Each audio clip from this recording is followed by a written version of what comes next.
박씨 부인 댁을 지나갈 때면 때로는 쨍그랑 깨지는 사기 그릇 소리가, 때로는 날카로운 꾸짖음이 바람을 타고 담장을 넘어왔습니다. 또 며느리 쫓아냈대. 이번엔 얼마나 버텼대?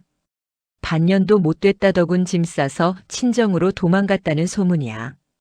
박씨 부인은 4명의 며느리를 내보냈습니다. 첫째는 밥 짓는 솜씨가 형편없다는 이유였고, 둘째는 걸음걸이가 칙칙하다는 이유였죠. 셋째는 웃음소리가 너무 크다는 이유였고, 넷째는 뚜렷한 이유조차 없이 보기 싫다는 한마디로 쫓겨났습니다.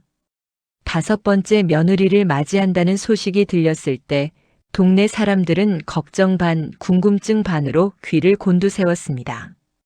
이번엔 어떤 일이 일어났을까요? 호랑이 시어머니와 5번째 며느리 이야기 지금 시작하겠습니다. 세상에는 살아있는 호랑이보다 더 무서운 것이 있다고들 했습니다. 한양 북촌 기와집 안채에 앉아있는 박씨 부인이었습니다. 봄이 오면 담장 너머로 매화 향기가 흘러들어오는 그 집은 겉에서 보면 번듯하고 고요했습니다. 기와는 반듯하고 마당은 쓸린 듯 깨끗하고 대문 앞엔 반듯한 돌계단이 놓여 있었지요. 하지만 그 집 근처를 지나는 안악들은 무심코 걸음을 빨리 했습니다. 때로는 쨍그랑 깨지는 사기 그릇 소리가, 때로는 날카로운 꾸짖음이 바람을 타고 담장을 넘어왔습니다. 또 며느리 쫓아냈대. 이번엔 얼마나 버텼대? 반년도 못 됐다더군. 짐 싸서 친정으로 도망갔다는 소문이야. 수군거림은 매번 달라졌습니다. 박씨 부인은 이미 4명의 며느리를 내보냈습니다. 동네 사람들은 혀를 찼지만 감히 나서는 이가 없었습니다. 박씨 부인의 눈은 언제나 바늘처럼 날카로웠고 그 입에서 나오는 말은 서리발처럼 차가웠으니까요. 5번째 며느리를 맞이한다는 소식이 들렸을 때 동네 사람들은 걱정 반, 궁금증 반으로 귀를 곤두세웠습니다. 누가 또 그 집에 들어가겠다고 나섰는가 하고요. 그 주인공은 바로 옥이었습니다. 이름처럼 맑고 단단한 처녀였습니다. 옥이는 어릴 때부터 손이 부지런하고 마음이 따뜻했습니다. 아버지는 일찍 세상을 떠났고 홀어머니 밑에서 동생 셋을 돌보며 자란 탓에 세상 눈치를 읽는 법을 일찌감치 배웠지요. 웃는 얼굴로 힘든 일을 마주하는 것도, 말보다 행동으로 마음을 표현하는 것도 모두 세월이 가르쳐준 것이었습니다. 혼담이 오갔을 때 친정 어머니는 밤새 울었습니다. 그 집 사정을 모르는 이가 없었으니까요. 그러나 오기는 태연하게 웃었습니다. 어머니, 호랑이도 굴에 들어가야 잡는다 했잖아요. 제가 한번 들어가 보겠습니다. 가마에서 내린 오기가 처음 마주한 박씨 부인의 눈빛이 소문보다 더했습니다. 훑어보는 눈길이 어찌나 날카롭던지 오기는 그 자리에서 살같이 베이는 듯한 느낌을 받았습니다. 그러나 오기는 고개를 숙인 채 조용히 두 손을 모았습니다. 얼굴은 그만하면 됐다. 손을 보여주거라. 거친 면이 있는 걸 보니 일은 할 줄 알겠구나. 칭찬인지 흠인지 알 수 없는 한마디였습니다. 박씨 부인은 그것으로 끝이라는 듯 몸을 돌렸습니다. 그날부터 시집살이가 시작되었습니다. 오기는 새벽 4시에 일어났습니다. 부엌 아궁이에 불을 지피고 물을 길어오고 마당을 쓸었습니다. 하늘이 채 밝기도 전에 안채에서 시어머니의 목소리가 날아왔습니다. 물이 왜 이리 미지근해? 아침 새순물이 이게 뭐냐? 죄송합니다, 어머님. 다시 데워오겠습니다. 오기는 돌아서서 다시 부엌으로 달려갔습니다. 뜨거운 김이 올라오는 물을 들고 다시 안채로 걸어가면서 속으로 조용히 숨을 골랐습니다. 다음 날은 밥맛이 문제였습니다. 그 다음 날은 옷고름의 매듭이 문제였습니다. 그 뒤로도 아무 잘못도 없이 그저 지나치다가 마당을 내려다보던 박씨 부인의 눈에 걸려 말 한마디를 들었습니다. 걸음걸이가 왜 그리 느려? 소처럼 걷는 꼴이라니. 오기는 그 자리에서 고개를 숙였습니다. 하지만 울지 않고 그저 다음 걸음을 내딛었습니다. 그렇게 한 달이 지나고 두 달이 지났습니다. 동네 안악들은 이상하다는 듯 수군거렸습니다. 이번 며느리는 꽤 버티는 것 같다고요. 그 말을 들은 박 씨 부인은 오히려 더 눈을 날카롭게 뜨는 것 같았습니다. 마치 버티는 며느리 자체가 못마땅한 것처럼 말이지요. 어느 날은 오기가 정성껏 담은 된장 항아리를 마당에 내다 던지기도 했습니다. 짠맛이 덜하다는 이유였습니다. 항아리가 깨지며 된장이 마당에 흩어졌고 오기는 무릎을 꿇고 하나하나 주워 담았습니다. 손가락 끝이 차갑게 얼어도 묵묵히 주워 담았습니다. 그 눈에 물기가 맺혔지만 마당 돌바닥을 바라보는 동안 그 눈물은 소리 없이 말라버렸습니다. 그날 밤 남편 진호가 조심스럽게 물었습니다. 많이 힘들지? 어머니가 너무하신 것 같아서. 서방님은 마음이 여린 사람이었습니다.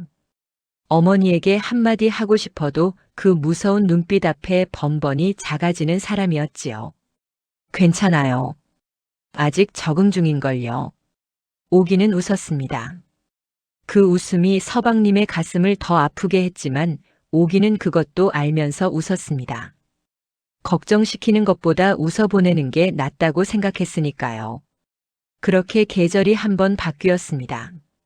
여름이 오고 마당의 배롱나무에 붉은 꽃이 피어날 무렵 집안에 작은 변화가 생겼습니다. 눈치 빠른 오기가 먼저 알아챘지요. 시어머니는 비가 오는 날이면 오른쪽 무릎을 조심스럽게 어루만진다는 것을요. 오기는 아무 말도 하지 않았지만 시어머니의 저녁상에 슬그머니 쑥을 넣은 국을 올리기 시작했습니다. 관절에 좋다고 친정어머니가 가르쳐준 것이었지요. 며칠이 지나 시어머니가 무심한 척 물었습니다. 이 국은 뭐냐? 쑥국입니다, 어머님. 여름에 입맛 없으실 때 좋다 하여서요. 시어머니는 아무 말도 하지 않았지만 그날 이후로 국그릇은 언제나 깨끗하게 비워서 나왔습니다. 오기는 그것으로 충분했습니다. 가을이 오기 바로 전 집안에 뜻밖의 사건이 터졌습니다. 어느 날 아침 시어머니가 계신 안채에서 오기를 부르는 날카로운 목소리가 들렸습니다. 오기는 당장 이리 들어오너라. 오기가 안채로 들어서자 시어머니는 사랑방 쪽 문갑 앞에 서 있었습니다. 그 손에는 비단 보자기가 들려 있었습니다. 정확히는 찢어진 비단 보자기였습니다. 그리고 그 안에 있어야 할 것이 없었습니다. 시어머님이 가장 아끼는 물건 선대 시어른에게서 내려온 옥비녀였습니다. 이걸 내가 가져갔느냐? 물음이 아니었고 이미 결론을 내린 말투였습니다. 어머님, 저는 보자기가 찢어진 채로 문갑 뒤에 처박혀 있었다. 이 집에 내 손이 닿지 않는 곳이 어디 있느냐? 오기는 말문이 막혔습니다. 억울했습니다. 오기는 그 옥비녀를 손에 쥐어본 적조차 없었습니다. 그러나 시어머니의 눈이 워낙 확신에 차 있었고 그 눈빛 앞에서 아무리 아니라고 해봐야 소용없다는 것을 오기는 이미 알고 있었습니다. 아니라고 할 테냐? 꿀먹은 벙어리처럼 서 있지만 말고 어서 내놓아라. 그때 서방님이 바깥에서 들어오다 그 소리를 듣고 안채 문을 열었습니다. 상황을 파악하고 얼굴이 굳었습니다. 어머니, 오기가 그럴 사람이 아니지 않습니까? 내가 뭘 안다고. 서방님도 그 눈빛 앞에 더 말을 잇지 못했습니다. 오기는 고개를 숙인 채 속으로 숨을 골랐습니다. 억울하고 서럽고 무엇보다 이 집에서 이런 누명을 쓰게 되었다는 사실이 가슴이 아팠습니다. 어머님, 제가 찾아보겠습니다. 오기는 조용히 말했습니다. 시어머니는 코웃음을 쳤습니다. 찾아본다고? 내가 숨겼으면 내가 어딨는지 알겠지. 그날 오기는 집 안 구석구석을 뒤졌습니다. 오기는 비녀가 아무 이유 없이 사라졌을 리 없다고 생각했지요. 찾다 보면 무언가 실마리가 있을 것이라는 예감이 들었습니다. 뒤주 옆, 부엌 선반, 마루 밑, 한 곳 한 곳을 살피던 오기의 손이 멈춘 것은 시어머니가 자주 앉아 계시는 대청마루 옆 작은 뒤주 안에서였습니다. 이불을 꺼내려다 우연히 손에 걸린 것이 있었습니다. 헝겊 조각에 쌓인 무언가가 이불 사이에 끼어 있었고 풀어보니 사라진 그 옥비녀였습니다. 오기는 한동안 그 자리에서 움직이지 못했고 머릿속으로 천천히 생각을 정리했습니다. 이불 사이에서 나왔다는 것, 헝겊에 곱게 쌓여 있었다는 것, 이 뒤주는 시어머님 외에 손대는 사람이 없다는 것 말이죠. 그렇다면 이것은 도둑 맞은 것이 아니었습니다. 오기는 사실대로 말을 해야 할지 오래 생각했습니다. 아무리 생각을 해봐도 그 어느 쪽도 오기가 원하는 답이 나오지 않았습니다. 오기는 옥비녀를 헝겊으로 다시 싸서 시어머니가 계신 안채로 걸어갔습니다. 오기가 들어서자 시어머니의 표정이 사늘하게 변했습니다. 찾았느냐? 네, 어머님. 오기는 두 손으로 옥비녀를 공손히 내밀었습니다. 그리고 이야기를 이어갔습니다. 집 이곳저곳을 확인하였고 도둑이 든 흔적도 없었기에 저는 집안에 분명 다른 사정이 있을 것이라 짐작했습니다. 오기의 말에 시어머니의 눈썹이 꿈틀거렸습니다. 찾아보니 제 옷 보따리 안에 있었습니다. 어머님께서 혹여나 건망증으로 인해 잠시 그곳에 두시고 잊으신 것은 아닌지 여쭙고 싶습니다. 침묵이 흘렀습니다. 시어머니의 눈이 흔들렸습니다. 아주 잠깐 아무도 눈치채지 못할 만큼 짧은 순간이었지만 오기는 보았습니다. 시어머니는 천천히 옥비녀를 받아들었습니다. 아무 말도 하지 않았습니다. 다행히 찾았으니 됐습니다, 어머님. 오기는 그 말을 하고 조용히 몸을 돌렸습니다. 칭찬도 사과도 해명도 없었습니다. 그러나 오기는 괜찮았습니다. 아니, 그것으로 충분했습니다. 부엌으로 돌아온 오기는 아궁이 앞에 쪼그려 앉았습니다. 불씨가 타닥타닥 소리를 냈고 그제야 눈물이 한 방울 흘렀습니다. 억울함 때문인지 다행함 때문인지 아니면 그 모든 것이 뒤섞여서인지 알 수 없는 눈물이었습니다. 오기는 소매로 눈물을 조용히 닦으며 저녁 준비를 시작했습니다. 그날 저녁 상에는 시어머니가 좋아하는 된장찌개가 올라갔습니다. 며칠 뒤 시어머니가 오기를 불렀습니다. 이걸 받아라. 내민 것은 작은 놀이개였습니다. 은실이 달린 수수하지만 정성스러운 물건이었습니다. 어머님, 이유 묻지 말고 그냥 받거라. 오기는 두 손으로 받았습니다. 아무것도 묻지 않았고 시어머니도 더 말하지 않았습니다. 두 사람 사이에는 말 대신 다른 무언가가 흘렀습니다. 설명할 수 없지만 분명히 느껴지는 것이었습니다. 오기는 그것을 알아챘고 그래서 더 소중하게 받았습니다. 가을이 오고 집안에 또 하나의 큰일이 터졌습니다. 그날은 새벽부터 안개가 짙었습니다. 오기는 부엌에서 아침 준비를 하고 있었고 마당에는 아직 아무도 일어나지 않은 조용한 시간이었습니다. 그때 갑자기 뒤뜰 쪽에서 쿵 하는 소리가 들렸습니다. 그리고는 물 튀기는 소리가 났습니다. 오기는 숟가락을 내던지듯 놓고 뛰어나갔습니다. 뒤뜰 우물가에 달려가 보니 시어머니가 우물 안으로 반쯤 떨어진 채 우물턱을 두 손으로 붙잡고 있었습니다. 이른 새벽에 새순물을 직접 뜰어 나왔다가 미끄러진 것이었습니다. 어머님! 오기는 망설임 없이 달려들었습니다. 우물턱에 배를 대고 엎드려 두 팔을 뻗었습니다. 시어머님 손이 이끼와 물기가 뒤섞여 미끄러웠습니다. 오기는 이를 악물었습니다. 손 놓지 마세요. 제가 잡고 있습니다. 목이 쉬도록 소리를 질러 서방님을 깨웠고 마당 건너편 행랑채에 있던 머슴까지 뛰어왔습니다. 셋이서 간신히 시어머니를 우물 밖으로 끌어올렸습니다. 시어머니의 발은 무릎까지 물에 젖어 있었고 두 손은 긁혀 피가 배어 있었습니다. 마당에 주저앉은 시어머니의 모습은 오기가 이 집에 들어온 뒤 한 번도 본 적 없는 모습이었습니다. 그 꼿꼿하고 날카롭던 눈이 공포로 흔들리고 있었습니다. 늘 단단하게 여며져 있던 모든 것이 한순간에 흩어진 것 같은 모습이었습니다. 오기는 허둥지둥 마른 수건을 가져다 시어머니의 손을 감싸 쥐었습니다. 말없이 천천히 떨리는 그 손을 두 손으로 감쌌습니다.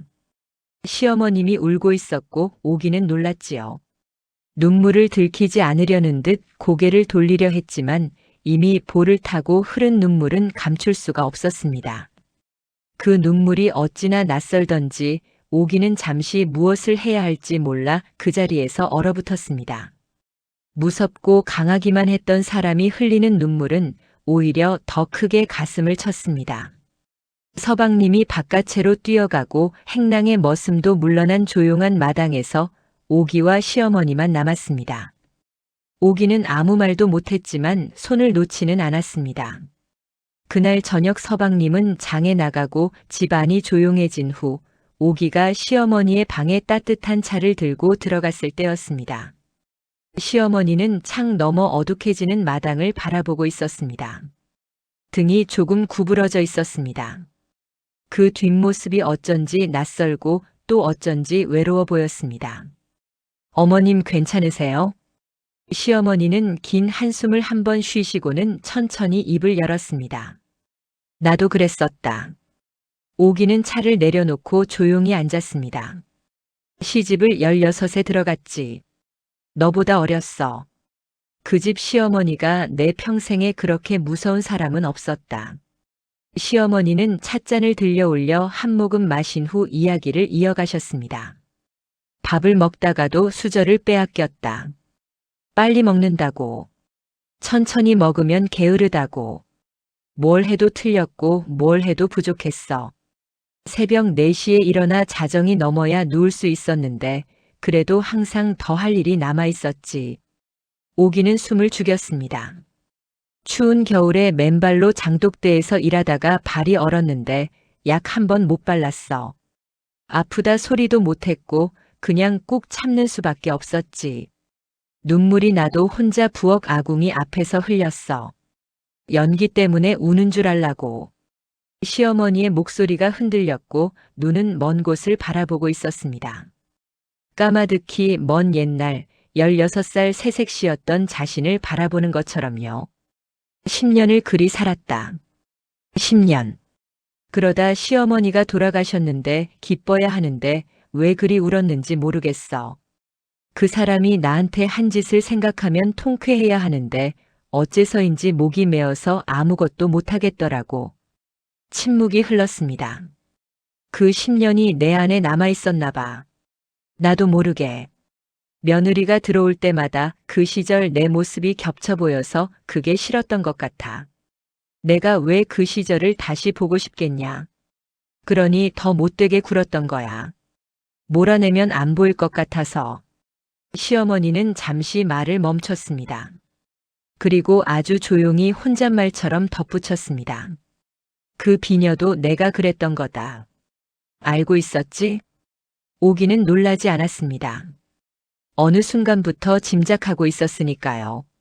모르겠습니다, 어머님. 짧은 침묵이 흘렀습니다. 시어머니는 낮게 웃었습니다. 쓴 웃음이었지만 그것이 웃음이라는 사실 자체가 오기에게는 낯설고 따뜻했습니다. 거짓말을 해줬구나. 제 옷 보따리에서 나온 것입니다, 어머님. 오기는 끝까지 그 말을 지켰습니다. 시어머니는 더 묻지 않았습니다. 그러나 그 눈가가 미세하게 붉어졌습니다. 오기가 조심스럽게 말했습니다. 어머님이 겪으신 일은 억울하고 서러우셨을 것 같아요. 저는 그 세월을 다 알지 못하지만 그 어린 나이에 얼마나 외로우셨을지는 조금은 알 것 같습니다. 시어머니는 창에서 눈을 떼어 잠깐, 아주 잠깐 오기를 바라보았습니다. 나도 억울했어. 오래도록. 시어머님이 천천히 말했습니다. 그것이 전부였습니다. 하지만 그 말 한마디가 수십 년 동안 그 안에 갇혀있던 무언가를 조금 열어놓은 것 같았습니다. 꽉 잠겼던 문이 삐걱 소리를 내며 아주 조금 열리듯이 말이죠. 그날 밤 오기는 자리에 누워 오래도록 잠을 이루지 못했습니다.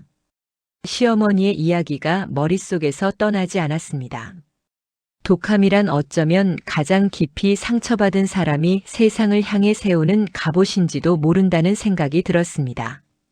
공격하는 것처럼 보이지만 사실은 지키는 것이었을지도요.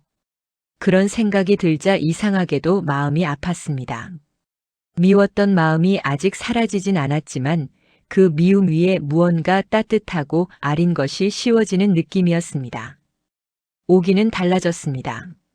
시어머님이 필요한 것을 먼저 생각하면서 추운 날은 방 안에 숯을 더 넣었고 눈이 오는 날은 시어머니가 좋아하는 생강차를 준비했습니다. 무릎이 좋지 않을 때를 대비해 행랑채 머슴에게 장에 가면 쑥두명 약재를 사다 달라고 일러두었습니다. 시어머니는 모른 척을 했지만 조금씩 달라지고 있었습니다. 꾸지람이 줄었고 오기를 대하는 모습이 날이 무뎌진 것처럼 부드러워졌습니다. 어느 날은 오기가 만든 된장찌개를 먹다가 짧게 말했습니다. 된장 잘 끓이네. 오기는 속으로 가슴이 두근거렸습니다. 수개월 시집살이 동안 처음 들어보는 칭찬이었습니다. 웃음이 터져 나오려는 것을 꾹 참으며 조용히 대답했습니다. 감사합니다, 어머님. 겨울이 깊어지던 어느 밤이었습니다.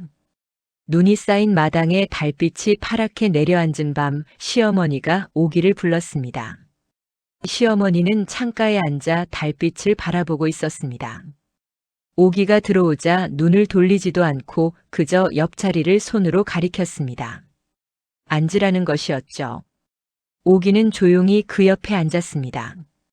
두 사람은 한동안 아무 말도 하지 않았고 달빛이 마당의 눈 위에 내려앉아 온 세상이 하얗고 조용했습니다.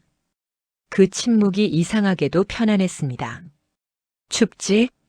아니요, 어머님 곁에 있으니 따뜻합니다. 그 말에 시어머니는 짧게 웃었습니다.